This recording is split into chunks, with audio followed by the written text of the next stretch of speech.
watching Eswatini TV, Sibuko seMaswati.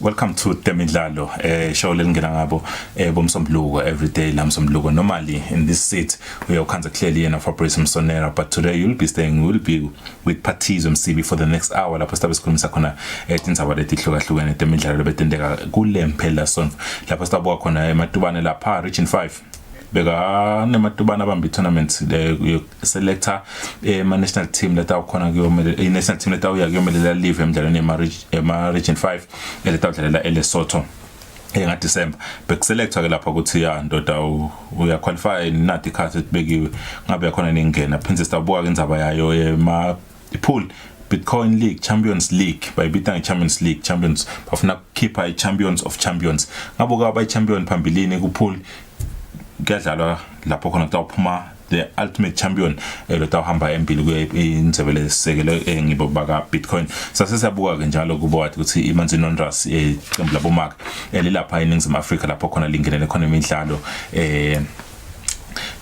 le khosafa lenalo some sort of qualifiers for kuyodlala ku AFCON first ever CAF Women's Champions League letabidlala so iwonders bekhona lapha sidawe siyibuka ke nayo yona ke esidayibuka naye sibongile fish le sidabe ala estudio ahambisana naye Simphiwe Simelane lesidabe sikhulumisana nabo kuva ukuthi they will break it down njalo kwabona la bhola netinyawo they've already made names for themselves kuyibhola netinyawo yabo market so batawufika lana bato try to give us analysis so sihamba njalo kusihamba nalo inyanga yabo market phela ukuthi inyanga yabo market lana ukukhuluma ngendzaba yebhola yabo market so why not have bomake babuye bayihlatile lana ngoma naye they are equally good. I've engaged with some of them and maniva and kuluma you wouldn't even tell so it's always nice to have them in the studio but first things first we're going to talk about the other region 5 tournaments let's see le one sport you'll expect kuthi sibuye something and if you spend something in most cases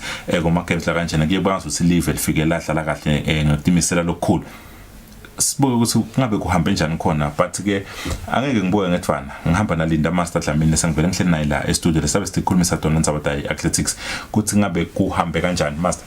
Let me first welcome you into the studio and give you this opportunity to greet my loyal viewers. Yeah, Patizo ngiyabonga ngithathe lithuba ngivusele ngikuthoba lokukhulu my loyal viewers ekhaya. I know ukuthi kunengilapha kugatsile as iMonday namuhla ukuthi ngeweekend bekwendekani futhi liviki lisaqhubeka kudawendekani ngicabanga ukuthi this is the right platform for them ukuthola yonke le information labayitsingako siyethemba ukuthi na uphilile na Fabrice la khona siyethemba ukuthi uphilile. Master region 5 ingqombe ma sporting courts la yakho swimming yaya volleyball athletics but in these kind of games kuye kufika kube athletics lafika athathe I'll call it what the bigger stage. Everyone is looking out for athletes. Everyone is looking for that 100 meter stage. Everyone is looking for that 200 that relay. We were selecting a team of 8 athletes and see from what we saw Dawamajan Patizo ngicabanga ukuthi uteka yona ukuthi indzaba yema zone 5 games kuyayibuka kale kakhulu out of all lama sports laba khona bese sekhamba kakhulu le track and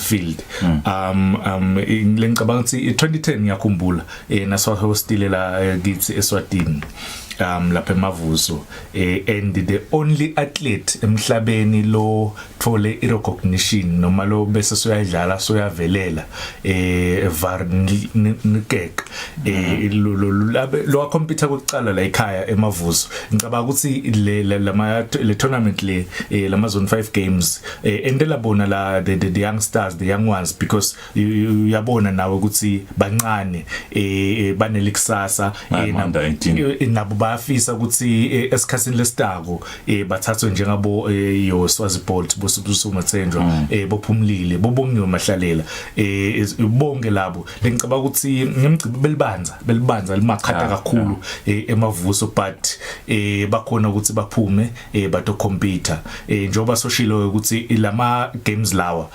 ataba seLesotho nga December so every kid uyafuna ukuthi a qualify ahambe ayodlala khona eLesotho nga December. We got the list of those who have already qualified, Master. Lihle Gininza 100 meters bobabe kuna Livia Manyatha 100 meters nguMantfombatana, Thabiso Ngwenya, Sibusiso Mabuza, Gift Johnson, Luzuko Shongwe, Xoliswa Shongwe kanye na Karen Tabetha, and then kuneMaster Bayila kunabo bakhona Ngwenya nayo Lisa bakhona Sikhonza nayo Lisa Ngwenya kulabanye labakhona. Uthi before we even go far ngifuna ukuthi we would take this short interview, Master, lapho khona sifuna ukuva ukuthi thoba, because these athletes incumbi yabo they were not active, yeah, but asesive thoba ukuthi uthi ba happy ngama standards or the games itself, are they happy? Ngijabule kakhulu nje, ngiyathokoza impela ngoba mangicabanga ukuthi lithuba lesibili nje ukuthi ngivele indawo zama kujima kakhulu lwana nanyalo ngikhona ukubamba isikhathi lesihlukile kunalesi things sibambile namhla. Ngibanga ngathi nganyusa kulesikhathi ngisende namhla. Hey, ngizama masela ngiyabisa ngibashapha. Sinhlangano tematubane kangwane siyathokoza competition lesibenayo namuhla bantwana bethu lesibabukile labana 16 na 17 bafikile yebo kona tinombolo atsitletiningi kangako but ke siyathi sonke lokuthi sibuya kubo COVID, in fact solo sisekubo COVID netikolo tisengavulwa kahle hle, so kuvele kucishe kuyasiphazamisa kuleti nombolo kodwa ke nabo abantwana bakhona. Angisho ukuthi kulaba lesibabonako sibuka letikhathi atsididle letikhathi tethu lesinawo lezinga lethu liphansi ngalokuthi incumbi yabo vele bebasolo bangakhona ukuthi bajime setawuhlala phasi ne-technical committee yethu sibokusane lokuthi ngibaphi lababona ngathi bangakhona ukuthi baside ngoba sisekhonyana sikhashana sisole singanani but ke sikhona isikhathi up until December before the actual games batawukhona ukuthi bajime kube khona improvement lekhona. Siyathemba lokuthi itaba khona la improvement from what we are seeing today. Lokunye lesibuke ukuthi sitakwenda sitawuba nawo laba competition lawa once a month every last weekend of the month. With the next one itawa mhla ka-25 September up until the December stabe solo siba nawo lama competition to ensure ukuthi labantwana they stay fit, they train. Sitayibuka ke improvement ezibachubeka sitawukhona ku-update kahle ukuthi vele ba improve nokuthi ke emathuba ukuthi sesingabena ama-medal anganani masiya ku-region 5 kepha kokwanyalo sacishe sisho ukuthi lizinga lisesephasi kakhulu. Lizinga liphasi, but for obvious reasons. Not enough competition, not enough opportunities to train, not enough everything because of the pandemic. Let's see, face it, everyone must, with everything that's going on, Master. Now they'll have to go to camp. Yeah. Try to put in those hours, try to put in those work, and but it Batohle baba nema tournaments Yes, to gauge themselves. Nawubuka phathizo vele mhlambe le standard noma lelizinga leligasakile ukuthi libe ngilo akusilo unga understand ke because these are young stars lota ucabanga because kuleti gaba letihlukahlukene nangabekisa nje ngibekise nge 100 meters ukuthi ku 100 meters bosisi Livia Manyathi ushaya 13.2 seconds so ngicaba ukuthi akusiyo I standard lesikhathi lungagatha ukuthi 17 year old ashaya 12 point at least nangabe 12.8 nangabe uhlulekile but ngicaba ukuthi kwentiwa ngiko kona lothi vele incumbi bebasolo bahlele ebafanene yena lihle gininza ushaya 11.0 seconds 100 meters so uyabona ukuthi leti khatha ativumi kahle akusito leti khatsi lesitikathile ukuthi naso ya international standard so kutafike kukhona lokuthi match but nje sithemba because December ukhashane engibashilo ukuthi lo 10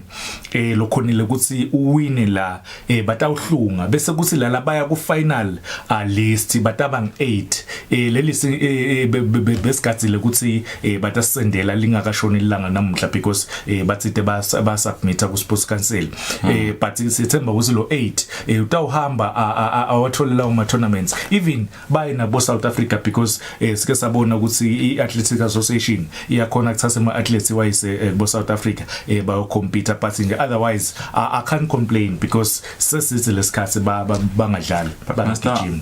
What I picked from these games from la bantfana most of them bagijima ngetinyawo plus surface layer and then when we go to the tournament you find sebaba nete masparks wanete eletecatful kukhona nomthelela lokuba nawo kakhulu phathizo kakhulu ema spikes kuyadzinga ukuthi wajwayele ujime ngawo uvele ukuthi kufanana namakhokho kufanana nama gloves akubo goalkeeper kusangeke nje ukuthi naso egamini so tawunikwa ema gloves sithi uhambe uyovimba ngawo utawubona tika but ngihlale ngisho ubuka nje la nabo phathizo I hate bamvula bathi nyalo nje tawuhamba le team le nga December eLesotho for Amazon 5 utawuthola ukuthi nase kuhamba sekutawuvela umuntu athi ngiyandonatela nathi cathule lento afeni gijima bosolokuphi because nama build ups la ngabe utimbanza kanya khona usilabamvu abathole I training lekahle abathole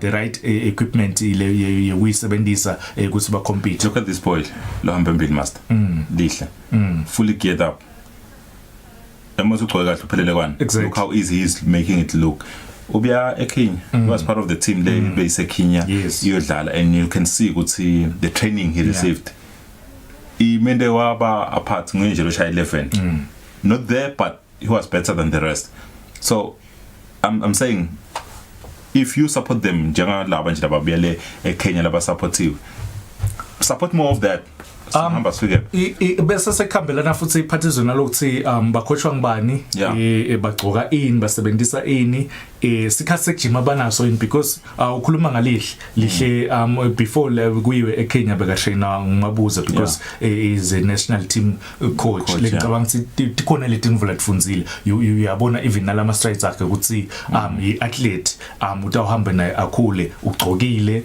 ugcoke kahle so ngicabanga ukuthi siyafunza dine ngile team vula njengoba ngisho ukuthi mina ngiyaminyanya umuntu lo bese sofuna ukuthatha iglory ukuthi last day bese soyafuna sizobavalelisa staba phana bosolo ukuphi thatha le mali bahambe bayo trainer bo South Africa bathenga tinvula badzingako because even nekudla kudzinga ukuthi babuka ukuthi badla ini bangadli nje noma ngayini naba yogijima. Yeah, Master, maybe Nazi will one day have the same results. Njana utawukhumbula ukuthi Christian Bambo from Zambia and Namibia to say lo win silver ku ma Olympics.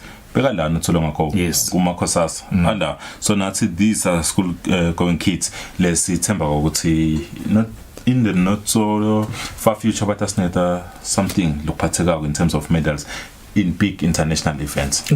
Siswati sithi umthenze uhlaba usamila once wakhula wase sophelelwa ngilo lokucinile lokuhlabako awusahlabi kahle. Yes. Yeah.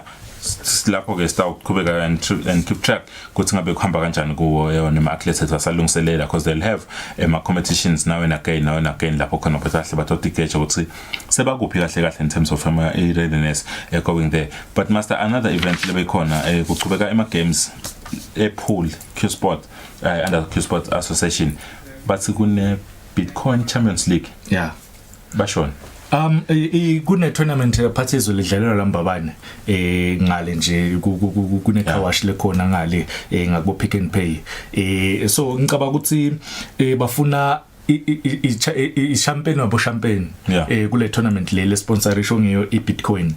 It's a good thing. Lo incumbi yabo labake bawina ku pool Q Sports because Q Sports nyalo all along besolo sathi ukuthi i-pool labanenge bakubita ngokuthi snooker kana kusiso kudlala le tournament lecubekako but ngicabanga ukuthi babukele star solo siba update ukuthi kucubekani because even iyacubeka star solo nje siba but ngicabanga ukuthi mina ema Bitcoin because njoba sisho ukuthi sponsored by Bitcoin i-pool last December sasho before we break ukuthi ibona cishe lama tournaments abakhona a regular so ngicabanga ukuthi i-Bitcoin ukuthi isponsorishe le tournament lena afune kubonakala champagne wabo champagne it's a good thing labanenga bete bafake imali.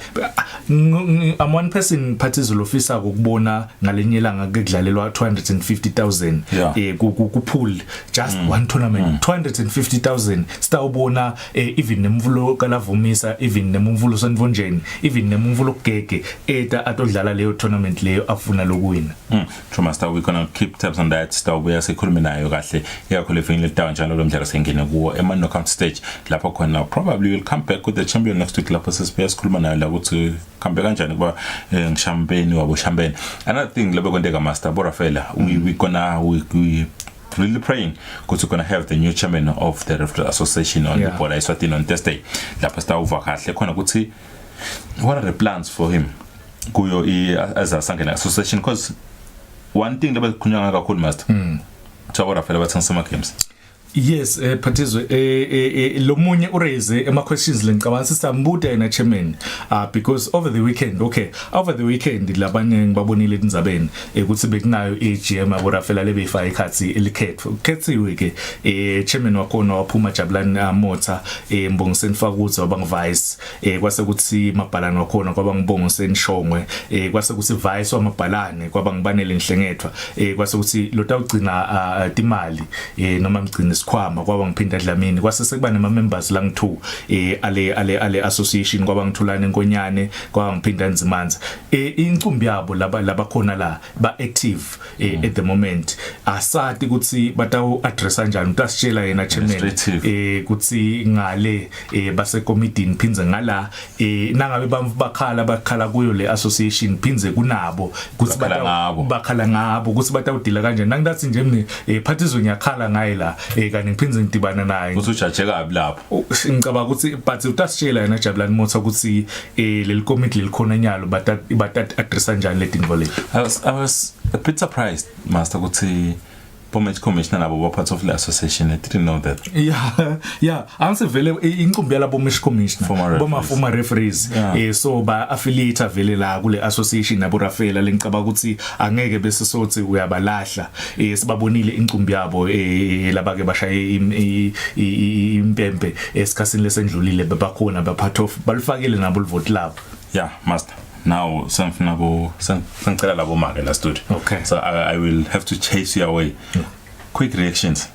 Manzinondas out of the COSAFA Women's Championship. Emini parties nasibukela le bhola sikhulumile ngathi interest yami nyalo vele siyashintsha siya kubomake ofuna coach. You see the potential until kutholakala sponsor le star sponsorisha 10 million ku league yabomake ngeke ngikuthole kuphumula because ngibonile le potential and you even said we can actually get better results more ngala bomake than ngala kubobabe.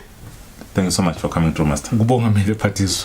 I'm going to welcome the two fine ladies. Let's have a slide now live studios analyze kahle le game ukuthi lele akubonile Master ngabe bakubonile yini. After the break we're going to welcome Sibongile Fish isikhahel kanye naye Simphiwe Simelane, but sibahlangabetana nanka ema highlights egame yayo iManzini Wanderers kanye nayo Defence Force liyagcina iphele ku 1-1. And welcome to this is our match for today. It's Lesotho Defence Force and Manzini Wanderers. It is the CAF Women's Champions League 2021. We're coming to you live from the King Eswatini Stadium. It is Lesotho Defence Force in the bright yellow, losing out. And Mandelisiwe putting a bit of pressure on the Agnes Liboka. It's on the ball for Lesotho Defence Force. Nomvula Sanga. Where the conditions out here is a drizzle. It has been raining for most part of the night. Here is the Defence Force on the attack. Early ball and a beautiful one. Snap, crackle and pop, and the net bulges. It is the Lesotho Defence Force that makes sure. And a mistake, down she goes, and the referee sees nothing wrong with it. Can Nolwazi capitalize? They need to get the numbers up front, which are very slow in coming. On the edge of the box, with the back against the wall, is Mqina. Need a cross, it's in the air, keeper comes out and makes a mistake, and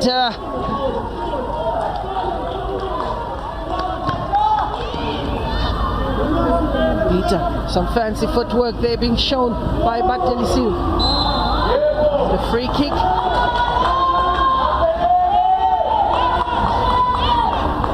Just organizing the laces. 3-4 players. Mpolo King not sure whether she needs to have 5 or she needs to have 4 or 3. Over the ball is Apelele. Apelele will take quite a huge shot. Apelele! Oh, that was narrowly missed.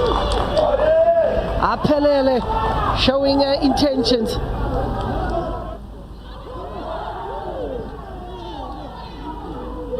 Lesotho Defence. Here's an opportunity for Puzile Molefa. Oh, keeper does well. Even though she's limping. Here's the mistake, and here's Nolwazi. Keeper came out, and that's a strong challenge. Nolwazi stayed down. Keeper was way off the line, quick thinking. Should have put her under pressure as Nontle.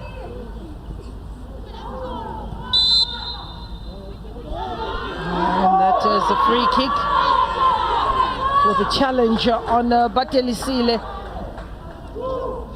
Tibonile is given the responsibility. Oh, Tibonile is picking a spot and hoping that this could go over the line. The draw would be favorable and give hope to both these sides for their last match. And oh, that was close. Oh, it continued to curl towards the end, but that was very close for Tibonile. Taking the free kick, haven't been caught offside, and that just speaks to yes, Potsane, do we get to see the second goal? But showing a quality, Sebenzile. Showing a quality, pace of Potsane yet again, and this time it's another close shave for Koza. Another close shave. Intabeleng Potsane has brought some vigor, she's brought some verve, she's brought some pace into this match. So we have a look at Mpulu King, who's had a decent day at the office. Corner taken. And taken away. It is Apelele. And here is a moment for the equalizer! I spoke a few minutes ago and said if ever there's a person that can pull this one back, it's Nomvula Sanga. She had acres of space and left unmarked. What a way to concede. We speak of these critical moments of the match and making no mistake. And referee brings an end to this match. 1-1 is the score. after 90 minutes. Sadly though, when Lesotho Defence Force thought they were over the line, and Nomvula Sanga brought them back in this match, and there is hope. There's definitely hope in the team from Eswatini Manzini Wanderers. Nomhle Simelane worked hard in this match, so did Ngimpiwe Kele. They never gave up. Welile, and goalkeeper there, Mpulukeng, is in tears, but she does receive our lady of the match. She has put in a fantastic performance. Let's confirm the scoreline from the Eswatini Stadium. It's Lesotho Defence Force 1, Manzini 1. Siyabona ke boma ke bethu bosisi lapha badlala khona eManzini Wanderers khona lapha eNingizimu Afrika. Right now in the studio sengihleli ke nabo labo labatasilatila le game, but even before ngiba introduce, of course it's more than two, so we have to because sekuthi ngeke ngisasiva kahle la izinto amask ngabe singena nawo siwafakela. I got sibongile fish sikhahela. Hey, I was trying to say ukuthi ngim-introduce kanjani, because both of them, they are well traveled in terms of local football. Badlale kakhulu even nakuso sithabe samhlekazi bayatiwa, and somehow kunama team lawa badlalele bonke-2 team labayidlalele. Ndaqala ngaye Fish right now development manager yebhola yabomake ka Football Association. Udlalile bo Flame Ladies, is it, am I calling it right? Flame Ladies, bo Shepherd, wadlala kuya ku Buffaloes, but mina la ngaqala kuva khona ngaye ku Kapa Ladies. I would not know the year, but ngiyakhumbula ukuthi ngathi ngisho ngicala kumbona ngathi hayi man, ngoba ngabe ngiyacala kumbona phathele igama ngiyamathi. And then we have Simpiwe la ku national team setup under 20 coach njalo bebaye Mozambique bebaqeqeshwa nguyelapha ka Somhlolo takhumbula ukuthi sike saya esawubavakashela samkhanza safesa samkhulumisa, kepha ke ku club football kuyo iRoyal Leopard le edlalile kuyo iRoyal Leopard, wadlala kuyo imbabane Salos Ladies, wadlala kuyo iManzini Wanderers, wadlala na kuyo iKapa Ladies lapho bafike ngisho silama team la in common lapho badlalile babili. Nyalo coach, player coach go Royal Leopard, captain, player coach. Yeah, no, you know. Let me welcome you two ladies in the studio. Dr. Fish, the far end. Sivusele balalelo makhaya sibonga ukuthi sitholele lithuba ukuthi namhla siconnecto dikhulumela nathi siphuma ke kuma games ethu. Player coach, captain. Asibele babukele makhaya. Sibonge ke nathi ukuthi silithole lithuba lokuthi siteste ukukhuluma ngebhola yabomake ukuthi sathi kanganani, because ngenteka lokuthi labanye babacabanga ukuthi abati labomake yabo, so ndo approve lokuthi nathi siyadi ngeke singenelele sport singasadi. Fish, as development manager, what one thing long I pick from the games lanka mawubuka ukuthi ngendlela ehlale ngayo the first ingathi the second game masidlala nayo Defence Force? Siyadlala kudlala, but not to the level ukuthi singa khona kwanya lokukhompyutha international sibambele standard, because one is sihleli almost 2 years singadlali because of the pandemic, COVID, sonke siyakwathi lokho. Bekusibulele kakhulu vele lokuhlala ileleyo for a long time. Sibulawa kakhulu i-fitness. Okay. Lengaphawula nje kakhulu kulama games le, especially lena. Yeah. Simple. Ukhotshile bantwana laba buye kohlala isikhathi bangadlali ikakhulu nasi under 20 labeka hamba. Now for Manzini Wanderers to not being active and then bahambe bodlala ku competition enjengalena, very very competitive tournament mondlela boyibuka ngayo, ungathi bokhochi bongana nomsebenzi wabo in terms of working on the tactics and all that?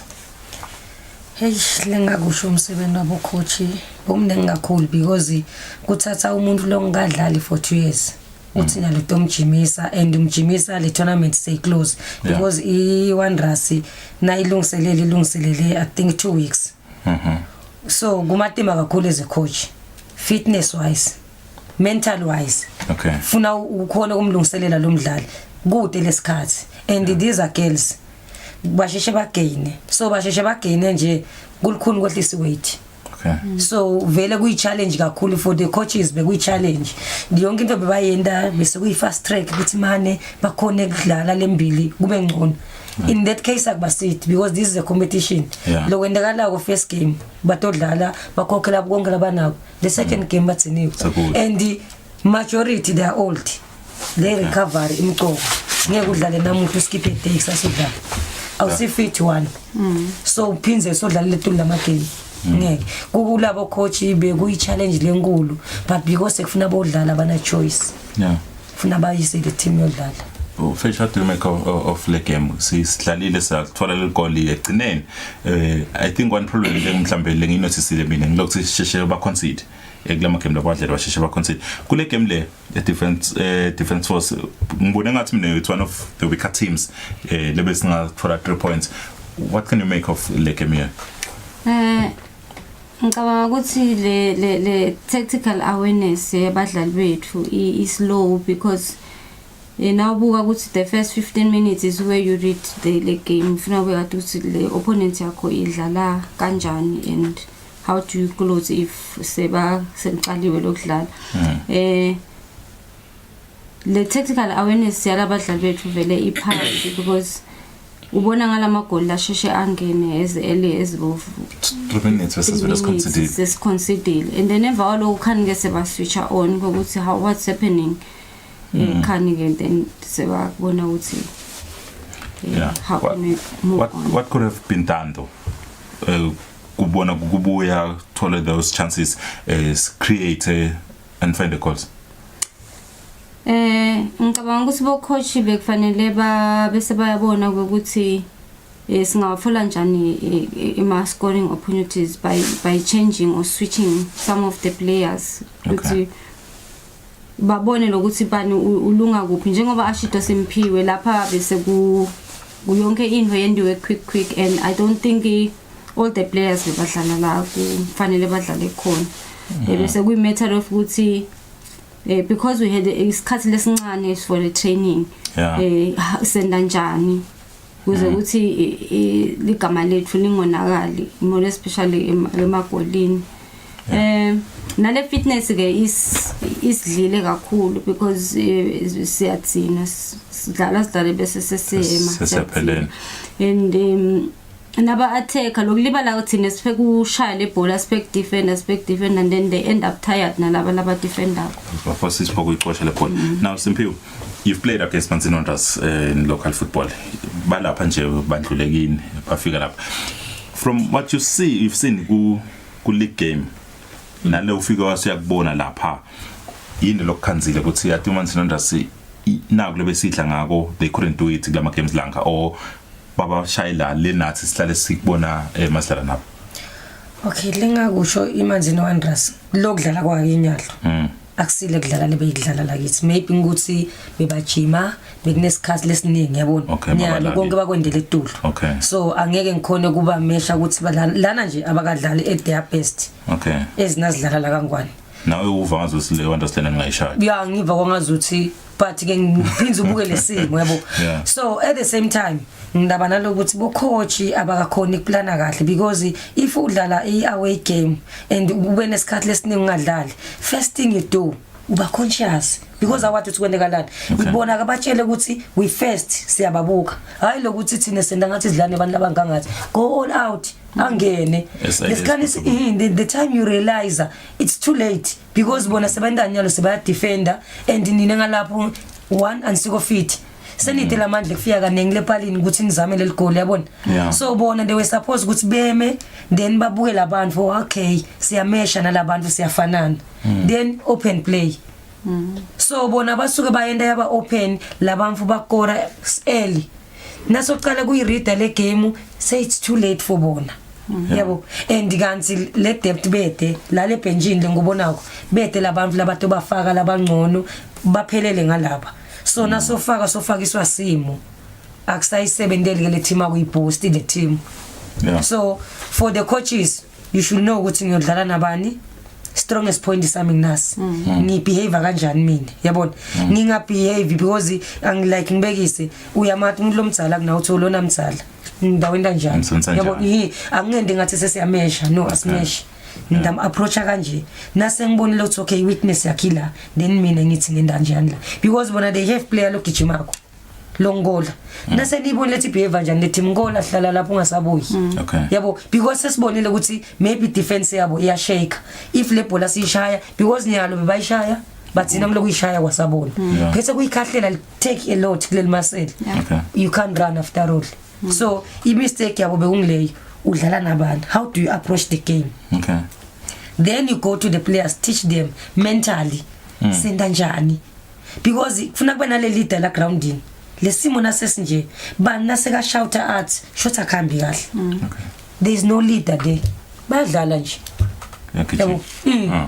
now ngifuna ngiyakufuna sample ngibele ku fish let's go 1-1 is it surprising for you or vele labantu base Lesotho bafana nathi lesikosi siyasifanele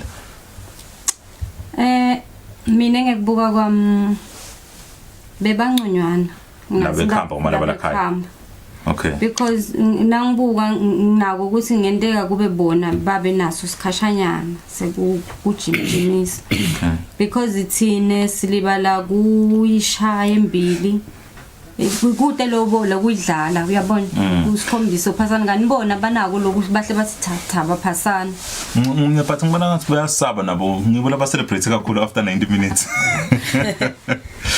ngicabanga ukuthi bese kukumotivateana nje ukuthi because we were expecting a win le kwendekile we tried uyabona yeah but overall nje kusala ekuthenini konke lo ngumphumela waka club football because le ku club football njengoba batsho simpiwe kude sikhathi lapha sise competition sekufundisa umuntu sikhathi sekufundisa umuntu ngileka club football and it's high time now ka club football sibe nawo lama under 15 nema under 17 because lapha nje bongakhona kuswitcha labanye labamanda 17 or under 20 bayohamba laba mobile la lefanele ungabe uyabafaka which will make a depth yale team yakho a future team yakho lo tabana so kumcoka vele lokuthi le ku club football kube khona lama juniors ama juniors kakhulu and now we're going to take a look at the second game labadlala khona that game to say lewe idlala namuhla labadlala khona and Sundowns. So first we're going to take a look at the highlights and then we're going to try to break it down to see what actually happened kule game namuhla. 4031 is the postal code at Mlazi, Mapumulo Street. It's Mamelodi Sundowns up against Manzini Warriors. To make sure that you are well informed and kept abreast of what is happening out at the Total Energies CAF Women's Champions League. It is the COSAFA qualifiers and a penalty very early in this match. Nomvula Sanga. Esau against Msibi. Esau! 1-0 scoreline. The opening of many goals that are expected by Coach Agnes Nkosi. Sundowns 100% record with 9 points from 3 matches with 3 wins, double action, 1 loss, and that was against Mamelodi Sundowns. They would be in 6 points and 1 point apiece for Wanderers and the Lesotho Defence Force. Players are down and just sharing with the ref is Twala. Positioning of the goalkeeper is quite a challenge, too much to the one side, and that's exactly what one didn't want to happen. Her positioning was questionable, but that gives Mamelodi Sundowns the second goal in this match. Port Elizabeth is the next destination for COSAFA and Kabeja for the senior COSAFA tournament. And, you know, we spoke about the floodgates being opened. We spoke about the floodgates being opened. And that's the third one. She believes it's game, set and match. Mamelodi Sundowns, this time Lilona Daweti getting onto the score sheet.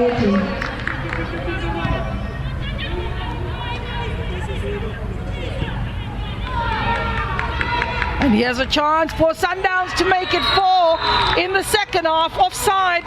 Looks like the hand is up of the referee. And yes, I agree with this one. And Masibi will disagree with everyone. But it's a spot-on decision. Playing or forced her to Karaba Makhurubetsi finds Talia Smith. Mokholola, Lona Daweti onside. Temidlalo Masibi, if played right, Temidlalo Masibi eliminates the goalkeeper, and wow, she misses. She's in trouble. Temidlalo Masibi is in trouble with her coach. I can assure you.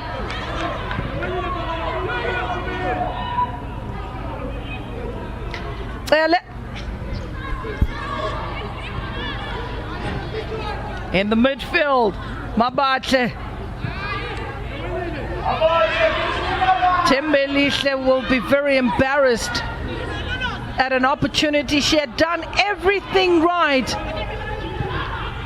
Daweti, this one is going to be a hammer, and she does exactly that. Graceful Ilona Daweti.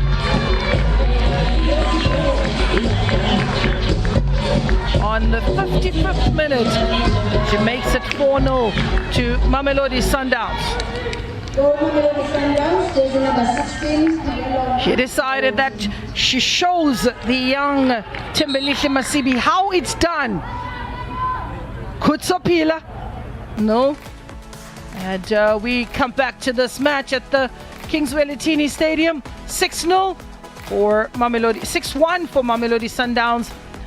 A brace for Chantal Esau, a brace for Lilola Daweti, and Temidlalo Masibi gets a name on the score sheet. So did Kunjulwa Mali. And, confirmation from King Eswatini, 6-1. As we all know by now, if you didn't know, Mamelodi Sundowns have already secured top spot in this pool. But second spot is wide open. This is what we are here for. A 23-year-old midfielder. But possession changes sides. It's Lesego Radiakanyo, who turns 22 in 3 weeks' time. So happy birthday to her. Touch at the center of midfield from the captain Bonang Otlachile. It's now Masego Mfandiso. Looks to load the ball in the box, allowed to bounce, dangerously so. And that's what happens if you do not clear your lines. It's double action to provide the action with less than 3 minutes on the clock. The pressure on Lesotho Defence Force. Where was the defense? Double action was forceful.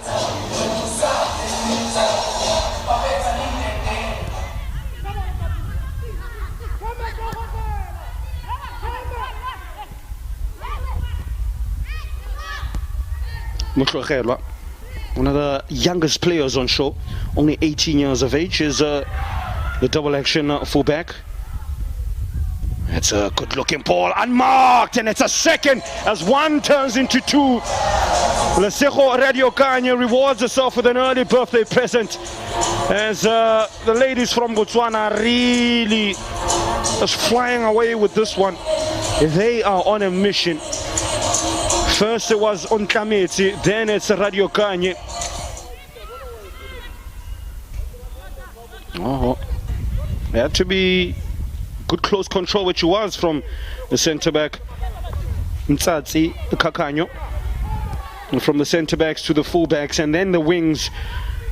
Masego Mfandiso, good cross to Captain Otlachile. Is that the third on the line? It's bundled over, and is that game over for Lesotho Defence Force? Yeah, They've got their number. They've got their number. The double action. They promised action and they've not disappointed at all.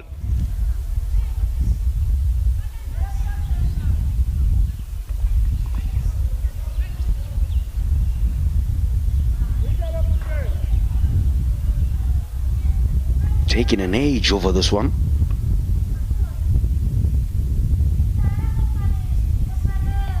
Five double action players in the box to aim for. Well, one of them being found. That's a straight. It goes in straight from her right foot.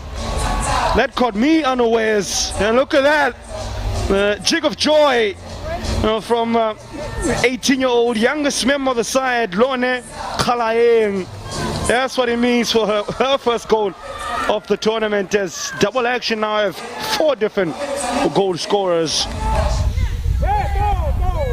And the Puleng Mweketi is to get about 16 minutes as Sinuelo. That's 2 hands from goalkeeper Momotwane, but unwittingly just then eases the ball into the path of a double action player. As 4 goals now have added another one as they turn it into 5 to the ladies from Gaborone. Goal scorer Lesego Radio Canyo with a brace. Pesolo, the half-hearted clearance.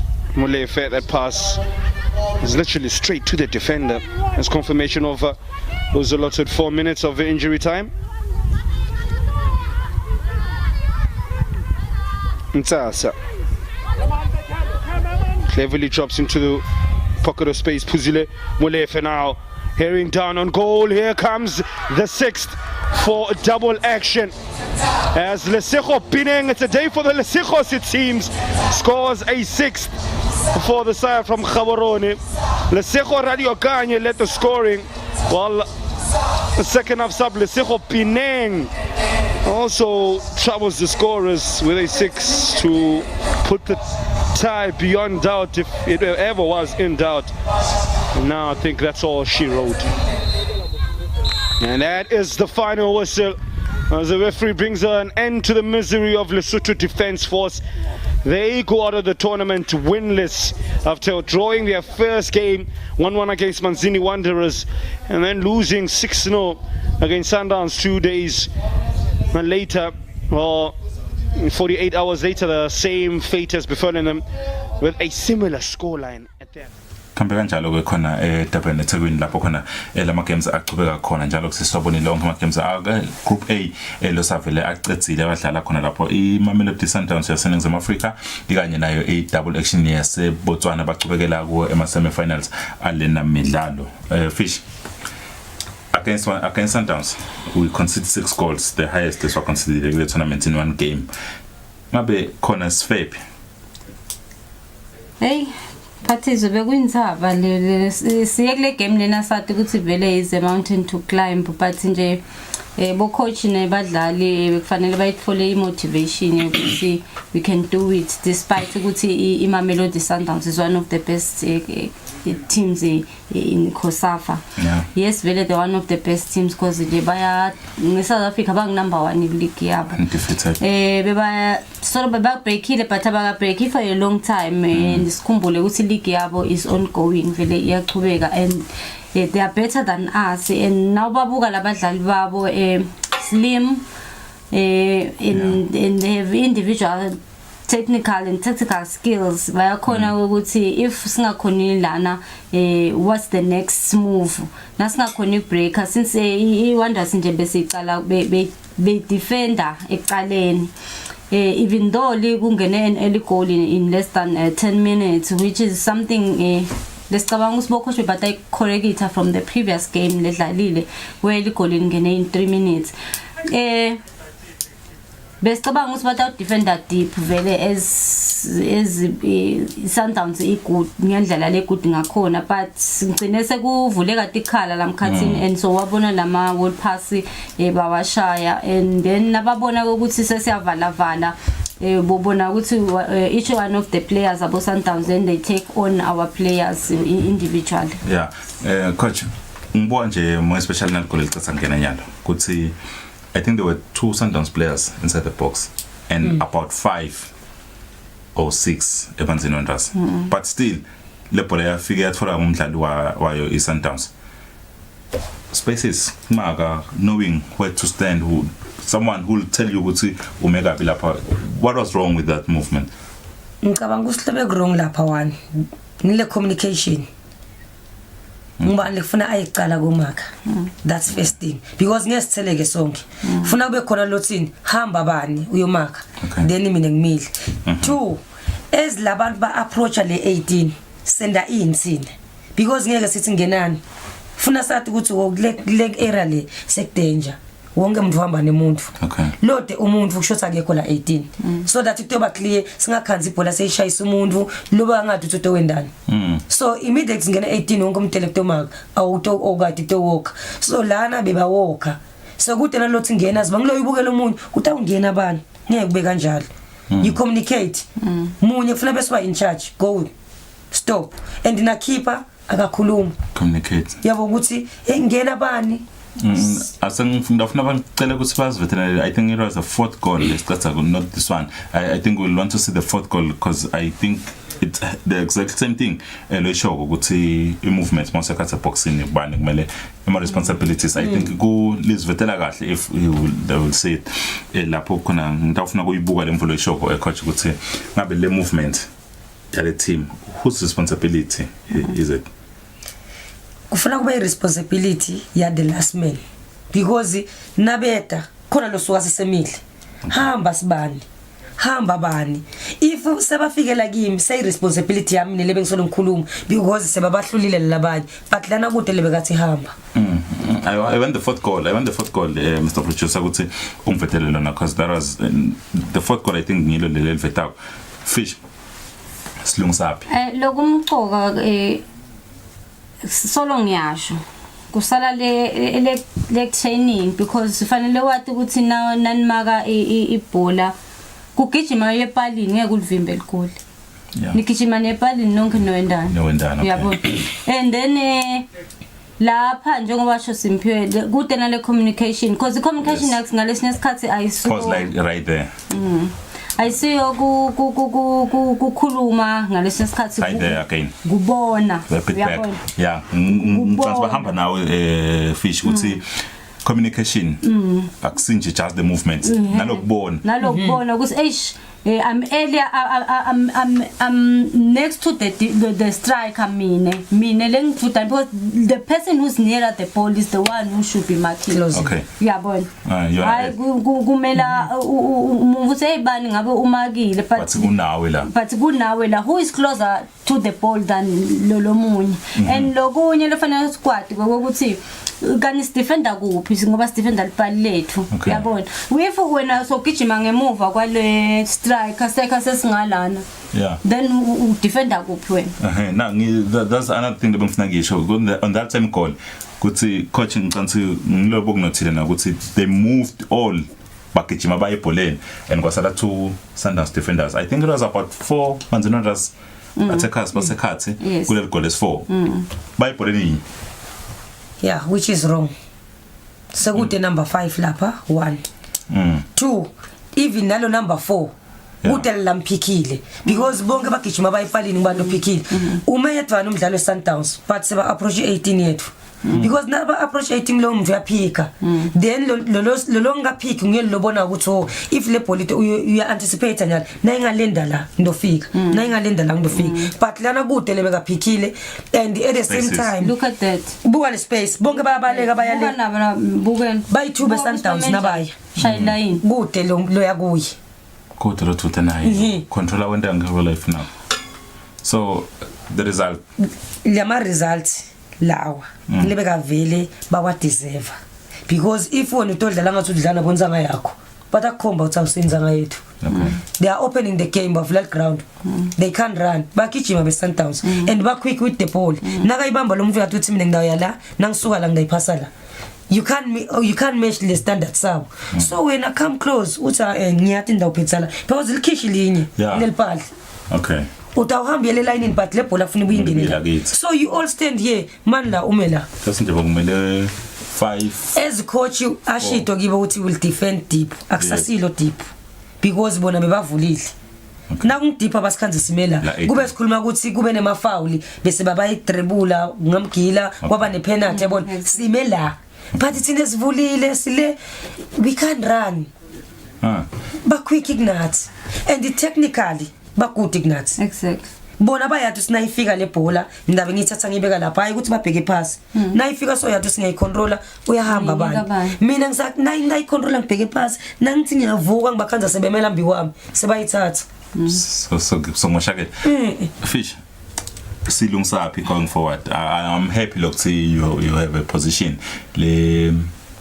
lelibuka not just today but libuka in future khona ebholeni yabo maka football association sesla nayo manzi nondas because I think this tournament le team lena I represent all the rest of the teams la khona silungisa kuphi siyaphi. Ngicabanga ukuthi mina bo coach kumcoka ukuthi bafundise badlali ukuthi le system lesidlalako ithini namuhla ithi sendani sinaye yini lo defender as sweeper yini lesilungelako thina ukuthi si defend njani and yini lesilungelako ukuthi si strike yini lesilungelako even kudlala endemic ma system vele amcoka because these girls seem not to understand ukuthi what is a system. A system nearly I mean players make the system not the system because if my systems are telelana ngabekisa if ngidlala 442 yajiki 442 ngaba ngi351 how do we interchange the system between that you're saying the teams should understand that because this is not specifically for Manzinondas right now you're talking in general our players kumele bafundiswe lokho coach your last words. My last words ngathi mina ngithi as my team aka women asambe sibafundzise basic football because we cannot go for the high up football ungakatholi le basic get the basic. 2 asibe nabo labamfana labancane lama teamini develop them nabang 5 it's fine le team yakhe lotukwabo because ngibo labato wakha le team in the future masiphuma thina lesibadzala basele bona sebakhulile sebendela labo because lena info lehamba kuyaqhubeka so for the teams ka women train the players one because ka women sinesifo sethu senga gym train na umtrainer omnikete lokungiko technically athi ukuthi ngidlala position bani funa ngibehave kanje because utatho nambodlala abehave njani le grounding and then akacoachwa. So let's go back and coach the teams so that batos nigeta lokungcono. Thank you so much ladies for your time. Thank you. Sibonga kakhulu kubo bomake besileni nabo lapha tosichazela le bhola and I've learned a lot ngendlela lobe bayichaza ngayo na indlela from the perspective lo webuka ngayo le game lebukela ngayo you can actually see ukuthi they did pick that things out the more especially the spaces and all that the movement and all that for the team and of course see kuyimanzinondas well they got something bafunzile they should come back to the drawing board babukele kuchubekela embili because the experience laba itfolile I'm sure ukuthi itaba valuable going forward and basachubeka nabo badlali sita silibeke lapho hlelo mbukeli we do hope ukuthi you enjoy the show because mina I enjoy the show more especially the analysis of the games I really enjoyed I saw the game in a different perspective I do hope you enjoyed and do enjoy the rest of the shows that we bring you as Eswatini TV. My name is Patizum CV. Good night.